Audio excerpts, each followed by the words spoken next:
Hey friends, some say that wine was invented by the Romans. The purpose? It doesn't matter, because let's face it, finding that perfect bottle can be a daunting task. That's where today's sponsor, Bright Cellars, comes in.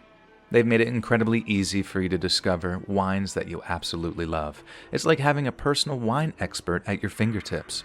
All you need to do is take their quick 7-question wine quiz on their website, and voila, they'll match you with wines tailored to your taste. No more wandering aimlessly down the intimidating wine aisle. And here's the best part. They deliver the joy of wine right to your doorstep. It's convenient, hassle-free, and it's the perfect way to reset before the holidays or celebrate those fall birthdays and special occasions. With every Bright Cellars box, you'll get a little wine education too. Each bottle comes with cards to help you learn more about what you're sipping, like one of my favorites, Jet Bird. It's supple and dry with notes of raspberry, black cherry, mint, and clove. Because around spooky season, you know I gotta have that sweet berry wine. And guess what? If you don't like a bottle, they've got your back.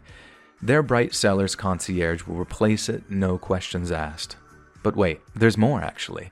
As a special treat for October, you can add a sipper treat to your box. That means when you open your box this month, you'll find either an extra sip, a bottle of wine handpicked by them, or a delightful treat like a notebook, corkscrew, champagne stopper, and more. So why wait? Go subscribe over at Bright Cellars' website right now and make discovering your favorite wines a delicious adventure. Click the link in the description to take their quiz and get started today.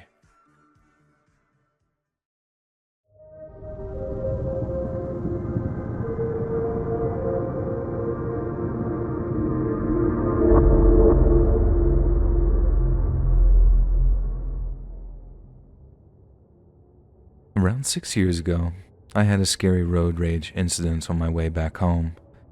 So back then, I worked 50 miles away from the town we lived in. My wife and I were in the process of saving money for our first house. We'd been living in a cheap 2-bedroom apartment with our young son, Jacob. There weren't any good jobs in the town that we lived in, so I was forced to look farther away. The job I did find paid very well, which made the long drive worth it. We only had one car, which meant Connie, my wife, was stuck at home without transportation. Normally, this wouldn't be much of a problem. Most of her time was consumed with taking care of Jacob and the apartment.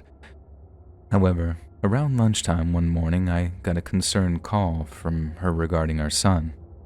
Jacob had been fussy most of the night, and he was at that age, so neither of us thought much about it. As the morning passed, though, he acquired a fever and was clearly miserable in general. Connie called the doctor and they were able to fit us in later that afternoon, and this was when she called me and asked me to come home.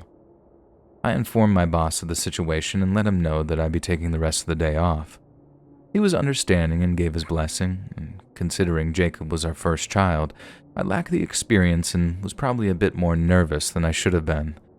It was just a simple cold, but you can never be sure these things aren't worse than they look.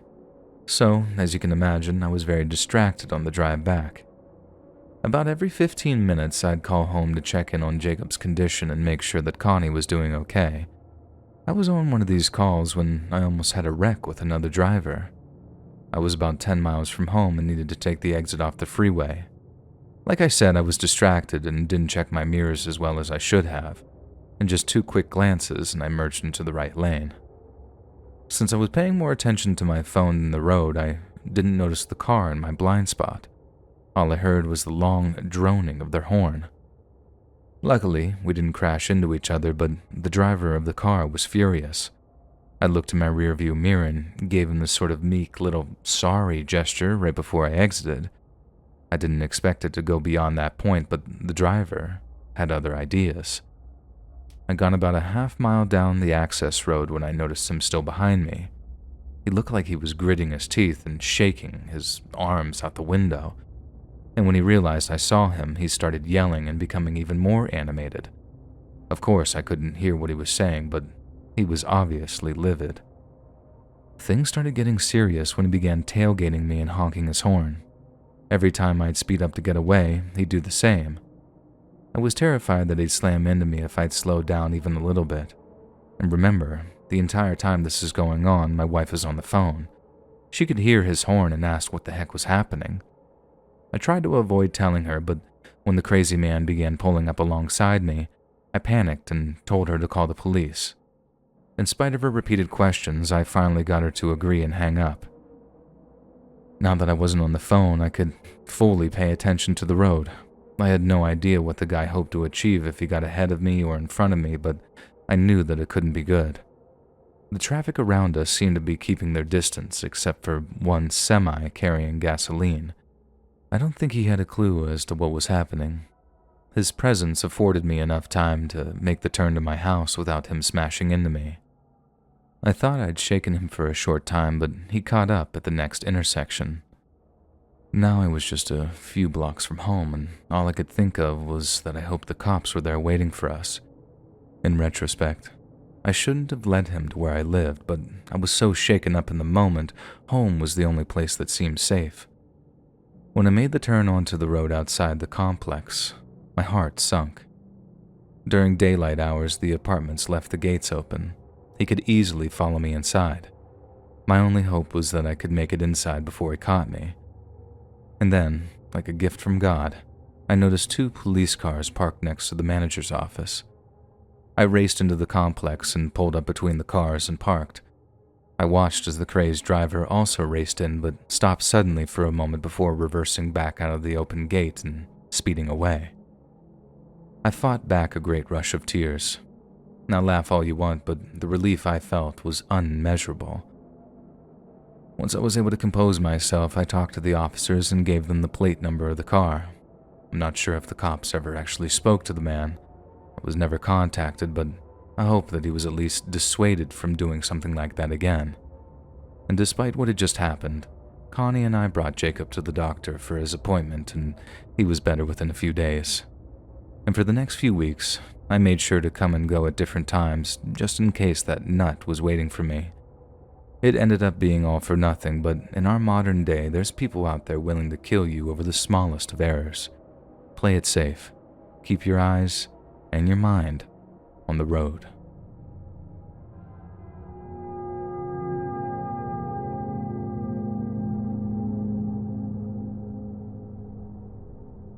I spent nearly 20 years of my life living all around the Dallas area.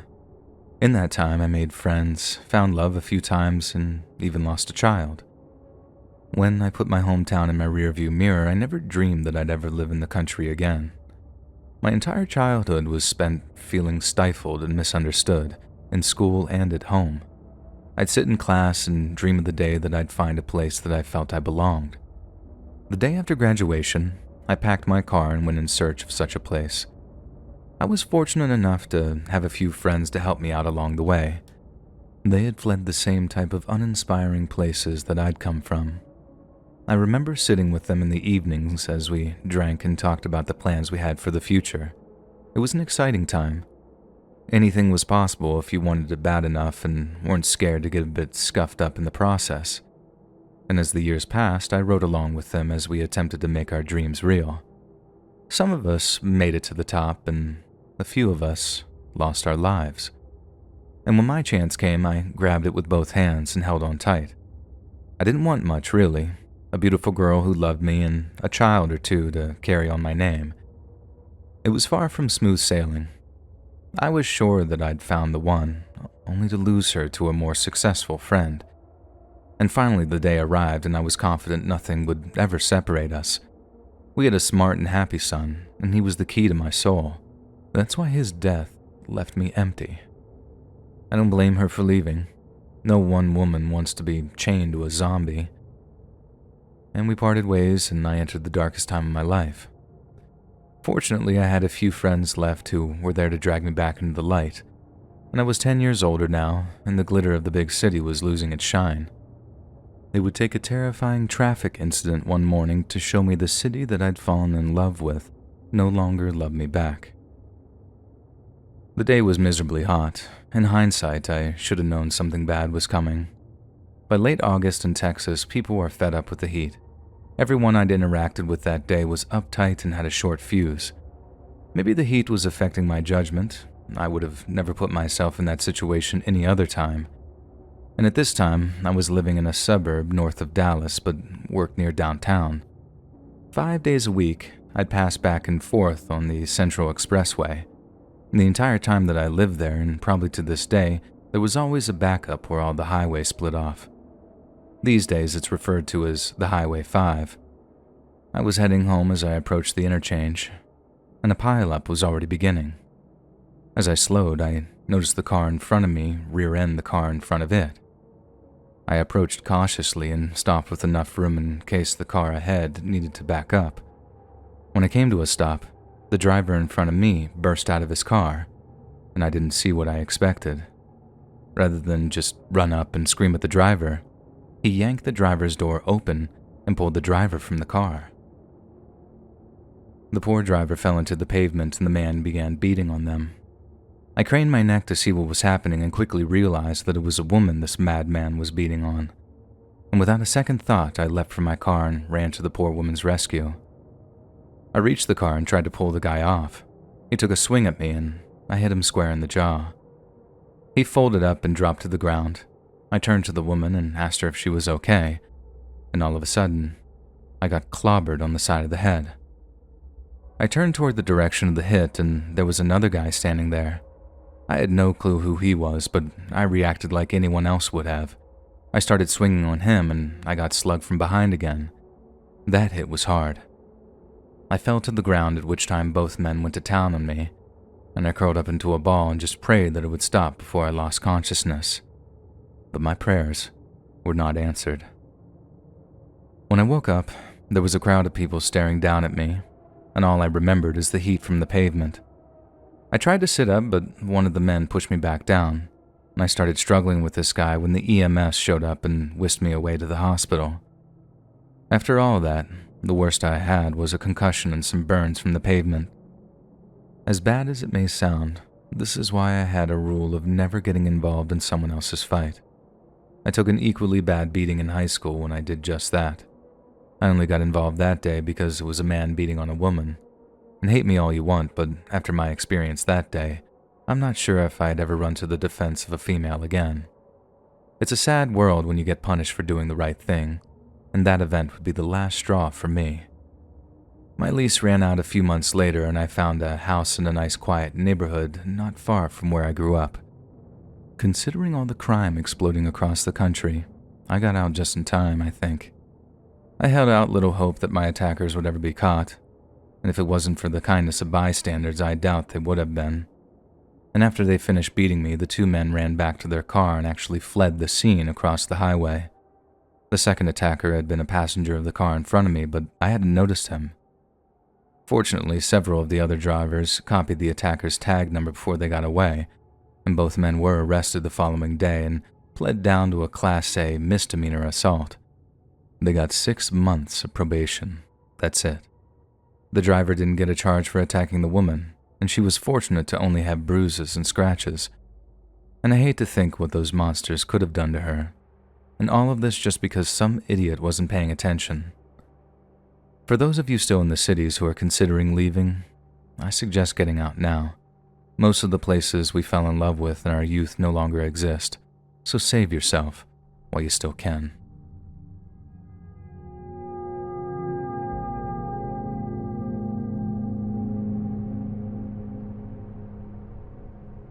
I was 11 then, and I lived in a suburb on the outskirts of a relatively peaceful area. At least I don't remember ever hearing any gunshots or seeing any violence in my neighborhood. But everybody I knew was pretty simple. They were hard-working people just trying to get by. Most would give you the shirt off their backs if you needed it, and this took place on a cool fall day in 2007. I had been playing games at a friend's house most of the day.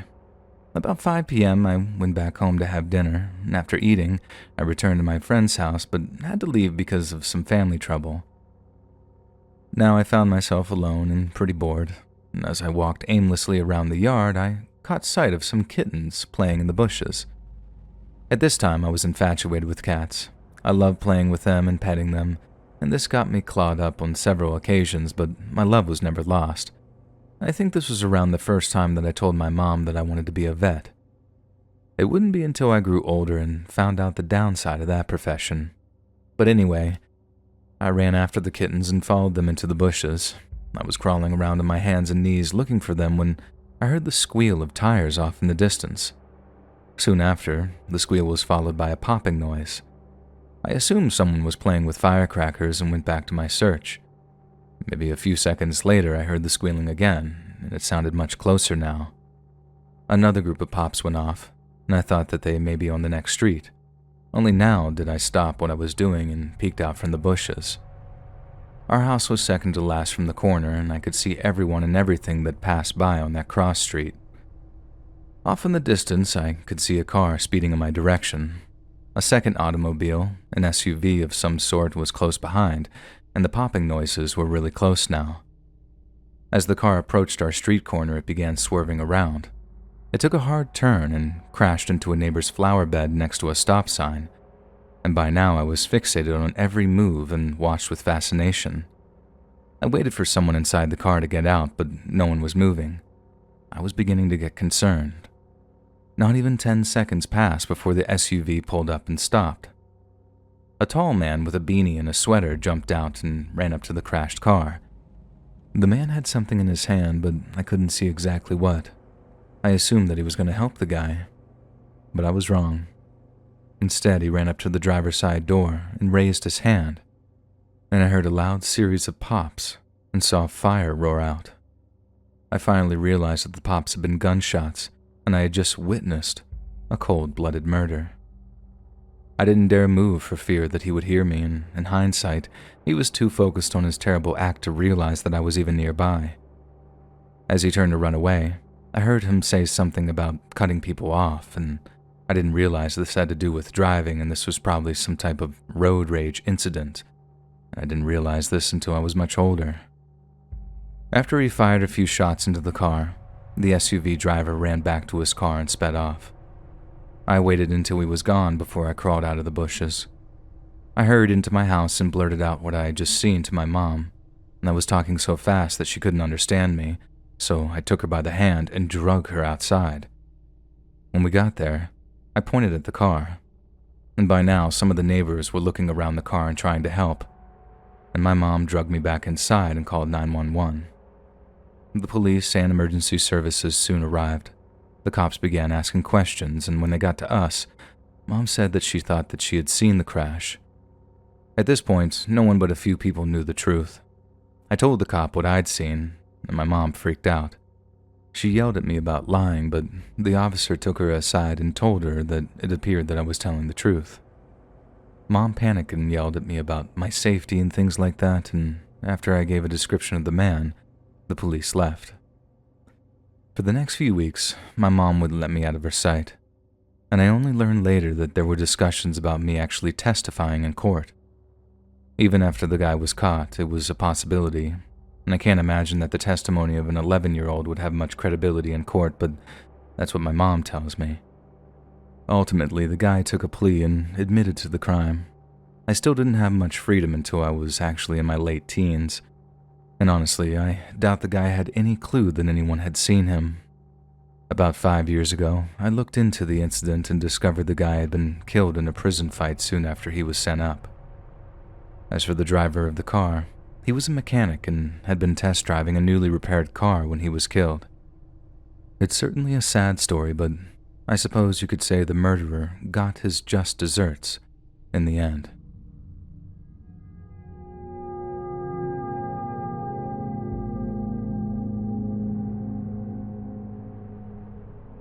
A few weeks ago, I became unexpectedly involved in an automobile incident.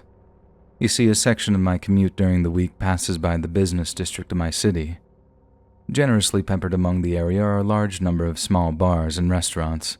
Every evening of the week at around 5 p.m., many lawyers and executives flood these places to just kind of chill, and with all the alcohol being consumed, more than a couple of accidents have occurred in one particular intersection. In order to leave the city and get to the surrounding suburbs where most of these people live, they must pass through this intersection. I'm not exaggerating when I say that I spend almost a day every month or so stuck in traffic waiting for a wreck to be cleared away.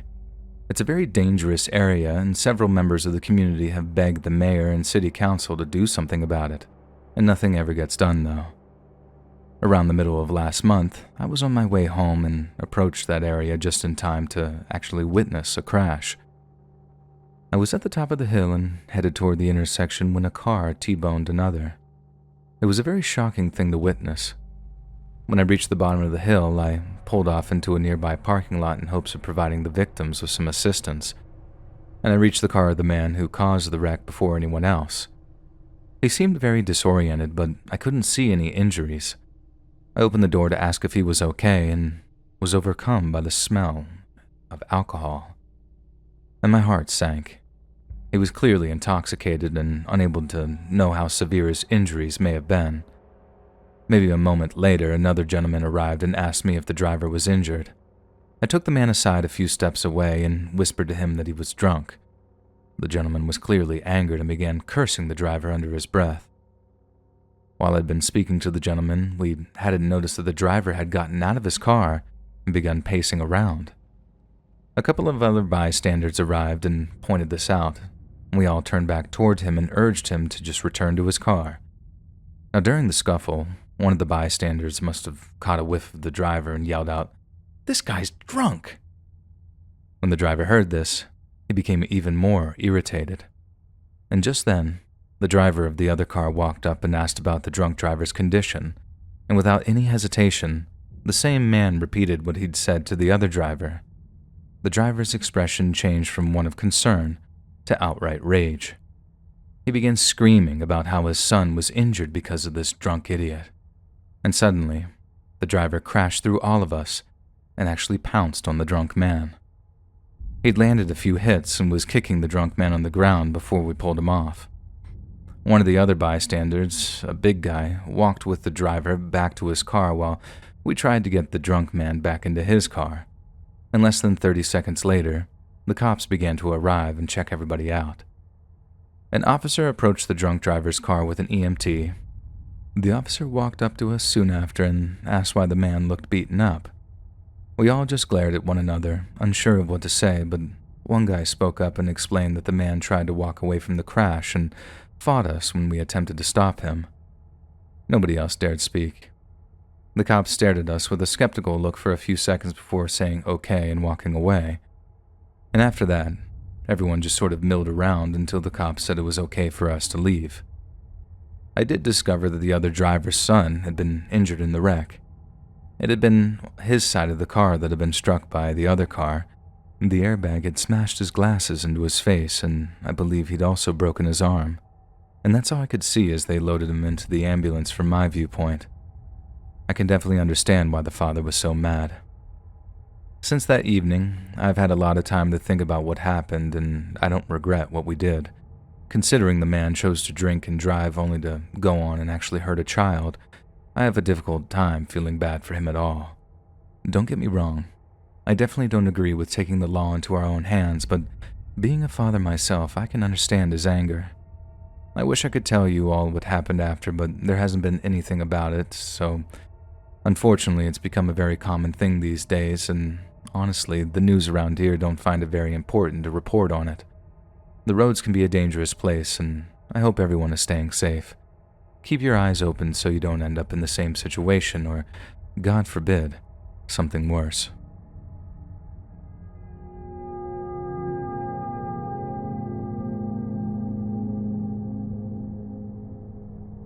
So back in my 20s, I rode around with a group of guys from work. I was a mechanic at a Honda dealership then, and on most weekends we'd ride together or join with friends to go on long rides across the state. I was single at the time and I had no family waiting for me back home. I'm especially partial to hammock and tent camping, so I'd go along on the lake and hunting trips. None of us at the dealership were what people would consider outlaw bikers or one-percenters, but that didn't mean that we didn't sometimes find ourselves riding or partying with a few once in a while. As a matter of fact, I'll be sharing an incident that I was a part of a little over 10 years back. I'm only telling it now because I know one guy involved has since died, and I'm fairly confident the statute of limitations has passed on it. And no matter what the legal circumstances are, I still won't be saying any names. I'm not here to snitch anyone out. I just know a good story when I see it, and it'd be a downright shame not to share it with others. So it was late summer of 2012. The guys and I were riding with 6 other dudes that we knew. These guys could definitely be classed as outlaws. I know that they all had a record and at least one had done time for assault. These weren't the kind of guys that you'd want to make angry, you know? And the group of us had been hopping from state park to state park, camping out and having a good time. When the story happened, we were all making a run for the store for beer and food and such. Everyone was riding in sets of 2 except for one guy riding up ahead and a guy following the pack in his truck. It was a one-way, 2-lane section of road we were on. No one was in any hurry. We were just enjoying the beautiful day, and I think we were about 2 miles from town when some hotshot in a Mustang came blazing up behind us through traffic. He weaved up to us and we got out of his way. It was an irksome situation, but we had places to go, and no one was looking for trouble. Well, maybe except for him. We let Mr. Hot Rod blow on past and returned to our previous riding positions. This guy goes another 20 yards until he has to slow down when he comes up behind our guy riding in the left lane and another random woman driving a car in the right. He starts getting antsy and swerving across both lanes. Our guy in the front slows down to let this idiot get past. Instead of waiting for enough room to weave through, he guns his car and just barely squeezes between our guy's bike and the back of this lady's car. Our guy assumes that he's going to get hit and takes a plunge into the grassy median. At this point, all the niceties went out the window. The guy must have seen what we'd caused because he'd sped off as fast as he could. We weren't about to let this idiot get away, though, and while the rest of the guys stayed back with our friend, me and 2 others went after him. I don't know if he thought he'd escaped or what, but he must have slowed down as he approached town. We caught up to him at a red light, and he was trapped behind another car in both lanes, and at this point, he had no escape. I'll admit that I had no clue what was going to happen if we caught the guy. I was just so angry that I wanted some form of revenge. I suppose that I should have expected what happened. The 2 guys that I was with weren't exactly angels, and either way, I was in the back, and I watched as one guy rode up to the passenger side and smashed the window out with a hammer. The other guy did the same before grabbing the guy and pulling him out onto the ground. While they roughed the guy up, I used a big crescent wrench from my saddlebag to smash any bits of glass and plastic on the back of the car. It took me at least a minute to do my thing. I figured the cops may be on their way, and I ran up to the front to grab the others. And what I saw was horrible. They had beat the man within an inch of his life. He was left a whining, bloody mess, and they'd clearly done this business before. The guy didn't die, but I'd imagine that he'd learned to be a more considerate driver after that. We hopped back on our bikes and raced back to where the accident happened. Fortunately, the guy wasn't hurt very bad, but his bike was really messed up. The other guys had already gotten them both into the truck and were ready to go when we arrived, and that would be the end of that trip. We got back home as fast as we could, and we didn't take that highway again for quite some time. I wouldn't see much of those guys after that trip. Several of them ended up in prison for whatever reason, and one of the guys who'd beat that prick half to death died in a crash in 2018. I've moved on to other things since. I got a family now and live a pretty, relatively respectable life. And back in those days, I caused my own share of trouble and fought plenty of men. And all that said, I've never seen someone so bad off as I did that day. Be careful out there, folks, and be respectful of the motorcyclists that you share the road with. They tend to be a different breed of people, and they don't live life by halves.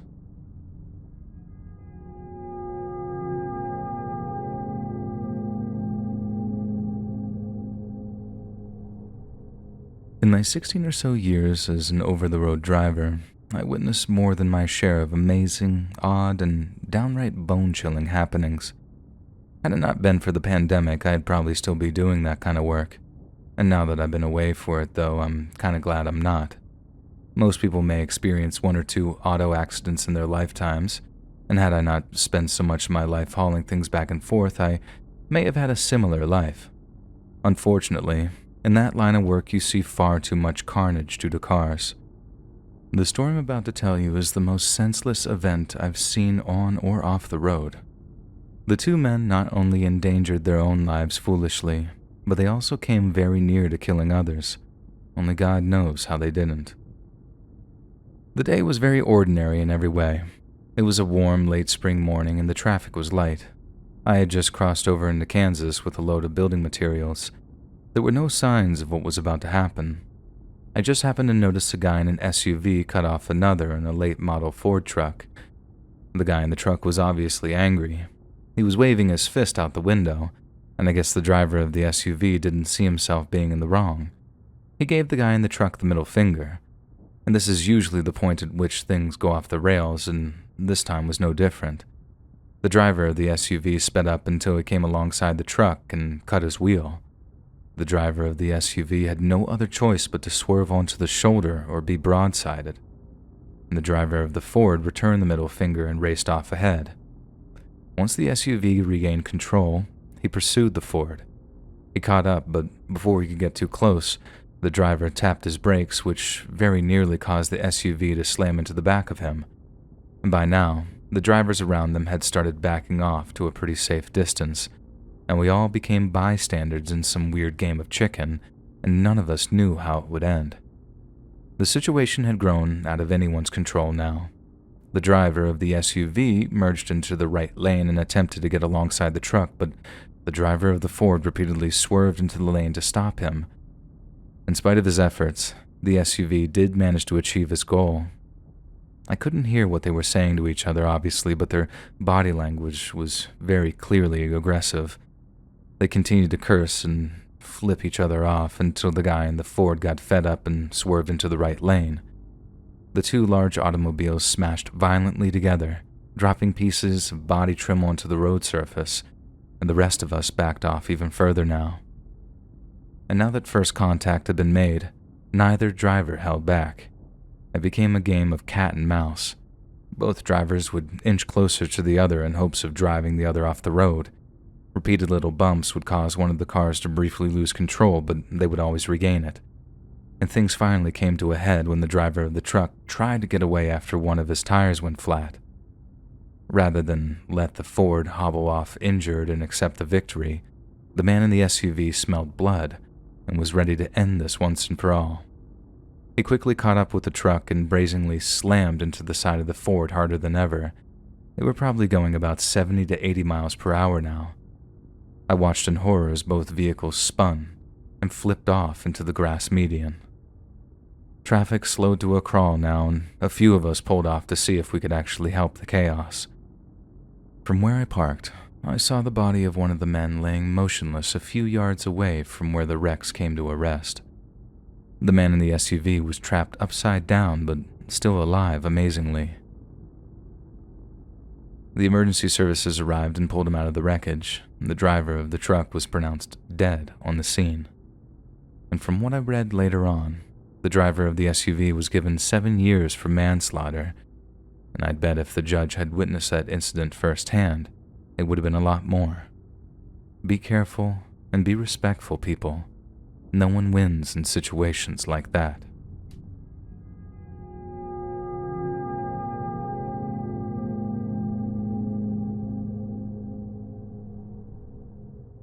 I've been waiting to see how things would go, but now that it's been 2 weeks, I thought that I could share the incident that stopped me from driving for 2 years. This occurred in early 2021. My state was one of the last to lift the restrictions, and on this day, I'd been busy taking care of all the errands that I put off or wasn't able to do during the lockdown. When I left the grocery store, the sun was just starting to go down.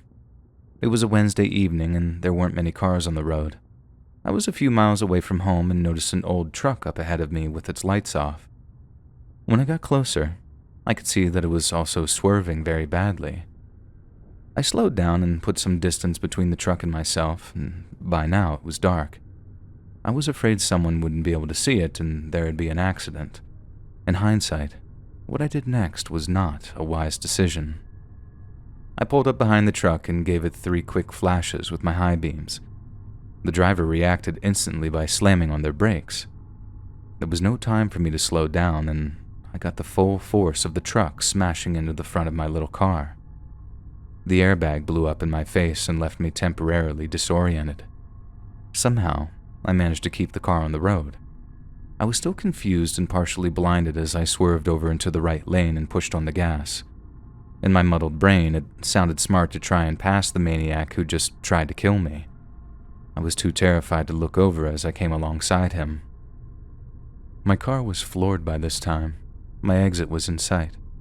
If I could only make it, I would be safe. It wasn't meant to be, though. My car was almost past the truck when the driver cut the wheel into my lane. The front corner made contact with the rear of my car and sent it spinning into the median next to it.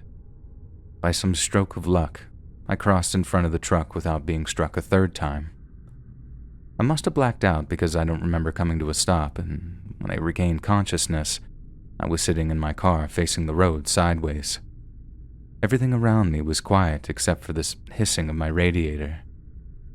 For the next few hours, I don't remember much.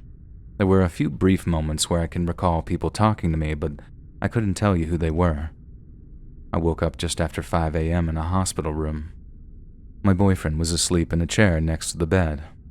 I fell back to sleep until 6:15 when a nurse came in to check on me. My boyfriend woke up and asked me how I was feeling, and other than a sore arm and a headache, I didn't have any pain. The rest of the morning was consumed by talking to doctors and getting tests, and I was deemed okay to be released just before dinner and let go the same day. The drive home was when I discovered the extent of my psychological damage. Every second was like an eternity. Anytime a car got anywhere near us, I got very anxious. The short drive from the hospital to home was a nightmare. Things just grew worse as the days passed, and eventually I became too scared to drive myself at all. And this was the way of things until I sought out counseling earlier this year. After a lot of hard work, I finally got behind the wheel again a couple of weeks ago. There were a few days there where I thought that I was going to give up, but I'm getting more confident every day. As for the driver of the truck who caused all the damage in the first place, he remains free to this day. Another driver who witnessed the crash did get a plate number, but nothing came of it. The truck had been sold in a private sale many years ago and never registered. I had a difficult time coming to terms with this at first, but these days I'm just focusing on the present. I have my first road trip coming up soon, and although I'm very nervous, I also feel a large amount of excitement. I think I'm really beginning to take my life back, and wish me luck, and thank you all for listening.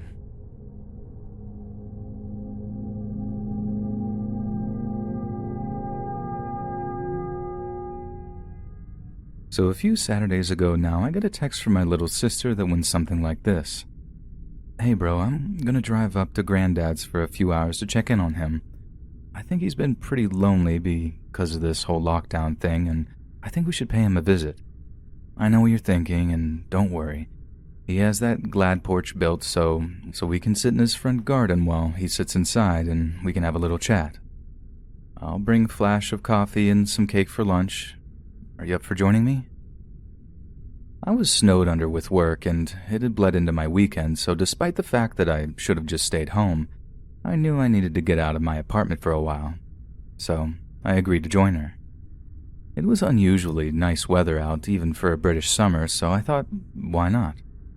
Besides, I hadn't seen my granddad in like 2 or 3 months at that point, so I really missed him. And as long as we kept from getting too close to him physically, I didn't see the harm in paying him a visit. So my sister arrives in her beat-up old Volkswagen Golf at around noon, and we start the drive out to our granddad's.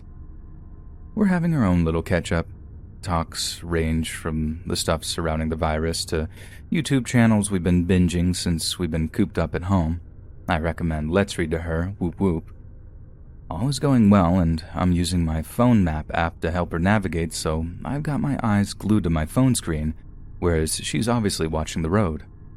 She's a very chatty person, so I did think it was unusual when she stopped talking altogether for a few minutes, but nothing to worry about too much.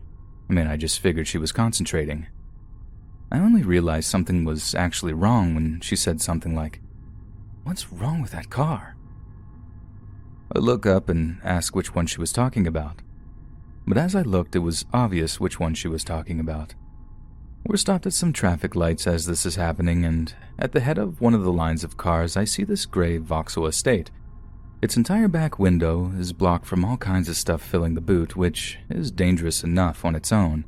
But it's also sat there stationary doing that peep and creep thing you can make a car do from just gently pressing on the clutch. At first I just thought it was kind of funny, that it seemed to me like they were just trying to make their boring old dad car bounce like some kind of Compton lowrider, and made a comment to my sister about why this is why dads should put away their Dr. Dre 2001 records after they turn 40. So the light turns green and we start moving again. But the gray Vauxhall at the head of the line next to us just sits there, not moving. So this actually gives me a chance to get a look into the car's front seats and catch a glimpse of the driver. I don't know what I was expecting. Maybe some white dude in wraparound shades lip-syncing to Explosive or something relatively humorous like that, but what I actually saw was anything but amusing. This dude had shades on alright, but the way he was just slumping in the driver's seat, head slopping off to one side, it was obvious that he was drunk. And not just, I've just had a few too many in the pub drunk. I mean, this fella was absolutely bladdered. Like so drunk he looked barely conscious. We hear a few beeping horns as the people behind him are evidently annoyed that he's just sat there not paying attention to the lights, and I honestly thought that, since we'd gotten past him, that'd be the end of it. But nope. We hear this massively aggressive revving engine noise as the dude zooms past us again, all before he just switches lanes so that he's right in front of us. Then he slows down, right down, so that I had to tell my sister to slow down too so we could maintain a safe distance between us. He then starts swerving from side to side ahead of us as we pass onto a smaller road, so badly that cars coming the other way are swerving and beeping their horns at him for fear of him slamming into them. I know this isn't the scariest idea ever. He wasn't a bloody vampire or a skinwalker or whatever else seems to dominate all those creepypasta forums, but I cannot overstate how unnerving it is to see such a dangerous driver on the roads, like right in front of you. It was how unpredictable he was acting too, like my heart was pounding, considering that he could just swerve into oncoming traffic or slam on his brakes at any moment when it might be way too late for us to stop ourselves and turn. We made sure to keep a safe distance as the road opened up in front of us again, into a full-on dual carriageway. But he switches lanes yet again risking causing a bloody accident, but again making it so that he's on our right-hand side as we come up to a set of traffic lights. Don't look at him. Just be cool. Don't look into his car. I tell my sister, who is like doubly nervous as me because she's actually the one at the wheel, and it's her car we're driving in. But here's the thing. My sister is blonde and she gets quite a lot of attention from boys, something that has always been stressful for me. Those of you with younger siblings will probably understand exactly what I'm talking about. You just feel super protective of them. So when I heard that doon-doon-doon sound and looked to see the dirty drunk driver banging on his passenger window, I knew what was about to happen. I instinctively turned up our car's radio and again reiterated for her not to look at the car at all. But she was well practiced at ignoring thirsty guys, so that wasn't really an issue. But there was a new concern now, that he was going to follow us, and follow us he did. As the lights turn green, the drunk driver keeps level with us as we all start moving. He winds down his passenger window and starts shouting over the din of the engines and traffic, but thank God for the car radio, we could only faintly hear him. My sister is keeping her eyes on the road, and I'm staring the guy out at this point. Like I'm scared, but I'm only just really bloody angry now. He's shouting at her, making disgusting gestures with his fingers and tongue. I was ashamed that another grown man could ever act like that. He's not paying attention to the road, and he's not paying attention to his own driving either, so I watch in absolute horror as he starts drifting over to us slowly but surely. His passenger door is getting closer and closer to my sister's side of the car as he noticed me staring and switches his attention towards me, instantly becoming extremely aggressive as the expression behind his sunglasses changes radically. I could hear him clearly over the car radio now, screaming through his passenger window stuff like, "What are you looking at?" along with other stuff I don't think would be appropriate to write out for polite company. I start warning my sister to edge off to the side of the road, which she does, and we're moving off the dual carriageway into a small road this time, So she ends up slowing down and stopping behind the van of a dude who was working on an electrical box just a few meters away. The drunk driver follows us though, and actually has to swerve hard to avoid smashing into the parked van, which causes yet more beeping from the cars behind the drunk driver as he's pretty much forced to carry on off down the road. I'm thanking God out loud that we've lost the dude at this point, and I turn towards my little sister to see if she's okay, and she just burst into tears, leaning her head onto the steering wheel and sobbing. I can't even blame her. She finds driving stressful at the best of times, let alone when some drunk, dangerously driving pervert is giving her all kinds of unwanted attention. She was crying so loud that the electrician fella who was working away, whose attention was drawn away anyway because the drunk driver that nearly just smashed into his car, earning himself a torrent of beeps, ended up coming over to ask if she was okay. I was giving my sister little pats on the back as I wound down my window and explained what the guy was up to, and how he'd almost just caused a serious accident through being a drunk and a perv. And when the electrician asked if I made a note of the guy's number plate, I was just kicking myself. I had been so intensely scared of what might happen that it didn't even occur to me to make a record of the guy's number plate. I felt like a moron, but I was somewhat consoled by the idea that someone else might have had the presence of mind to do what I'd neglected to, and I sincerely hope someone did. That fella shouldn't have been on the roads at all, and I really hope he didn't cause an accident further on down the road. We ended up being late to our granddad's, but he didn't mind at all once we explained why we were so late, and he was just as outraged as we were that such a thing could even occur in the first place. Well, that's my story. I know it wasn't nearly as scary as some of the others that get posted here.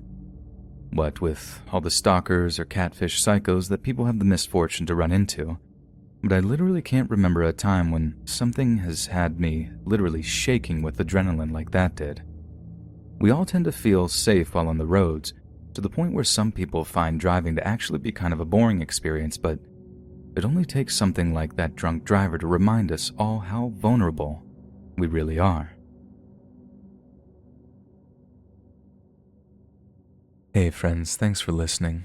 Click that notification bell to be alerted of all future narrations. There's new videos every Monday, Wednesday, and Friday at 7 p.m. EST, and there are super fun live streams every Sunday, Tuesday, and Thursday night. I'd love to see you there. If you got a story, be sure to submit it to my subreddit r/LetsReadOfficial, and maybe even hear your story featured on the next video. And if you want to support me even more, grab early access to all future narrations and bonus content over on Patreon, or click that big join button to hear about all the extra perks offered for the channel. And check out the Let's Read podcast, where you can hear all of these stories in big compilations and save huge on data located anywhere you listen to podcasts. All links in the description below. Thanks so much, friends. And remember, Bigfoot loves his hot daddy stick.